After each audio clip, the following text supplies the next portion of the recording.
Sanibonani guys, igama unqobile niphathele amanqampunqampu kuzokwenzeka kwi-Ithonga ngeviki elilandelayo. Kuvezwe ukuthi sengathi kuzoba khona-ke umlisa uzofika endaweni yase-Ezulwini ezohlenga impilo kaMbali. Siyakhumbula-ke guys ukuthi uMbali bekade lokhu echukuluzwa uNtanzi emtshela ukuthi yena akafuni ukuyikhokha imali ye-protection fee, inkulu le mali futhi nomphakathi wonke kufuze ngaba uyikhokhi.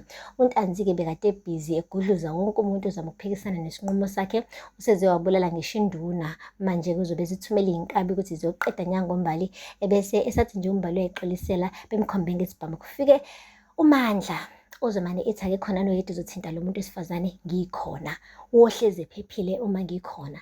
Hhayi-ke guys, ngathi ujimile-ke futhi ubhuti ngoba umane washaya isibhamu ngokukaradisa, ulahleka le noMbali wabona ukuthi sengathi uyitholele-ke manje uSuperman wakhe. Guys, akupheli-ke lapho, kuphinde kwavezwa-ke ukuthi sengathi uBanele usazoba nenkinga yokupretenda phela ukuba uSanele isikhathi eside. Siyazi-ke vele guys ukuthi ingane iseseduzane. Manje-ke umndeni wakho uMagwaza uzobuza ukuthi hayi bo ndoda, wena ngampela uSanele njengoba nje usuze wamithisa ngisho uZama, kwenzakalani ngawe? Ebese yabanjwa-ke ubhuti. Kushuthi-ke uZama naye uzombuza ukuthi uzokwazi yini ukupretenda ukuba uSanele isikhathi eside na?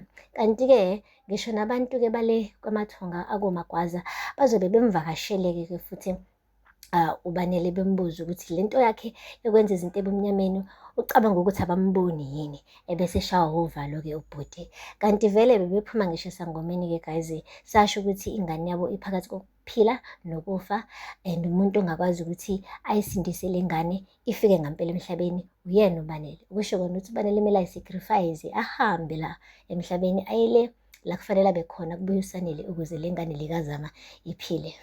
Guys, kusazoshuba akupheli-ke lapho, kuphinde kwavezwa-ke nokuthi uNtanzi uzotholana nontanga yakhe-ke manje kulokhu. Siyazi ukuthi beloke esho ukuthi yena ubhongoza kumele khokho 3,000 we-protection fee. Sengathi-ke le ndaba izofika-ke ey'ndlebeni zikaBanele ozomane ethi nakamhlola ngeke yenzeke leyo nto, ngisakhona mina ngizovikela umphakathi kanti awuzukhokha ngisho isenti elimnyama. Ebese wonke-ke umphakathi weseka yena kuBanele ngoba phela wonke umuntu uyathanda ukuseyiva imali yakhe. Nalabo 3,000 bebekhipha nje kodwa hhayi ukuthi bebejabulile, bebenza ngoba benovalo. Mekufika umuntu-ke ethi ngizonivikela mahhala, banganqaba kanjani? Hey guys, sengathi-ke lokhu kuzoxabanisa-ke uBanele benoNtanzi-ke ngoba vele bebesebeqala ukuzwana. Manje-ke mase sebephikisana ngale protection fee, sengathi-ke impi manje isezoqala, hhayi kancane futhi.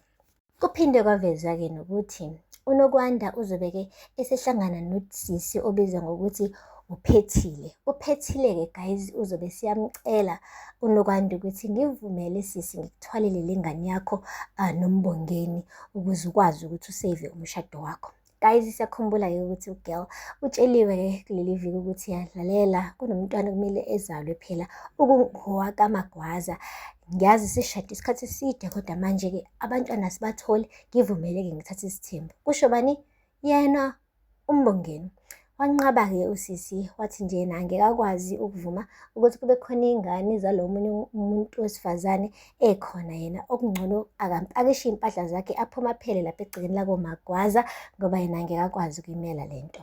Manje mase kufika-ke uPhethile ezocela ukuthi ufuna ukuthi ayithwale le ngane, ayithwalele bona bobabili benoMbongeni. uGirl angeke azi ukuthi avume yini noma aphike kulesi sicelo salo mama lo. Guys, agade-ke engathi uyavuma kanti lo mama uney'nhloso zokungena athi shiqe emshadweni wakhe, achithe lona thando lolu abekade eyitshela ukuthi lolu eqiniso phakathi kwakhe benoMbongeni. Asazi-ke guys, abantu baney'nhloso ezihlukahlukene, abanye bafike benze ngathi beza kahle kanti baney'nhloso ezodibhiza, hhayi ezokwakha. Guys, sobona khona-ke ukuthi usisi lo kuthiwa uPhethile yena uze ngayiphi inhloso. Aphela lapho